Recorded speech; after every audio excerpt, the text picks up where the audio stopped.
యోహాన్ గురించి సాక్ష్యం ఇవ్వబడింది ఏంటంటే, ప్రభువు కొరకు ఆయుక్తపడిన వారిని సిద్ధపరచడానికి ఏలియా యొక్క ఆత్మయు శక్తియు గలవాడే, అంటే సేమ్ ప్యాటర్న్ ఆఫ్ మినిస్ట్రీతో వస్తాడని. అలాగే యోహాన్ గారు వచ్చాడు. ఎప్పుడైతే తన పరిచర్య ప్యాటర్న్ మారిందో ఆయన ముగిసిపోయింది.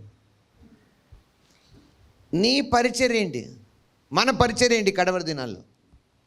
గుర్తుంచుకోండి, రెండు ఉన్నాయి, రెండు అక్కడే ఉన్నాయి. ఆ రెండు ఎవరు చేశారంటే వాక్యంలో ఏలియా చేశాడు ఉంది, అదే యోహాన్ గారు చేశాడు. ఈ కడవరి దినాల్లో ప్రభు సంఘాన్ని తీసుకెళ్లే ముందు సంఘం కూడా అదే చేయాలి. దాంట్లో నెంబర్ 1 ఏంటో తెలుసా? అక్కడ రాయబడింది, తండ్రుల హృదయాలను పిల్లల తట్టు తిప్పాలి, అంటే అందరినీ ఏకం చేయాలి, సమాధానపరచాలి.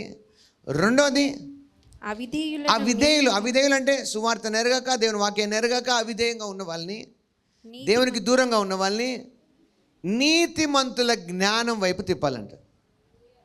హల్లెలూయా, హల్లెలూయా. దేవుని క్రిస్టియన్స్ అయితే లాభం లేదు, నువ్వు ఏ వైపు తిప్పుతున్నావు మనుషుల్ని. బట్ నువ్వు ఎవరిని వైపు తిప్పాలి? దేవుని వాక్యం వైపు తిప్పాలి. నీ జ్ఞానం ఎక్కడుంది? దేవుని వాక్యం వైపు నీలో ఉండాలిగా తిప్పాలంటే. పొద్దున్న లేచి ఒక వాక్యం చెప్పడానికి కాదు, ఎప్పుడైతే అవసరం వస్తే అప్పుడు వాక్యం వైపు తిప్పాలి. Praise the lord.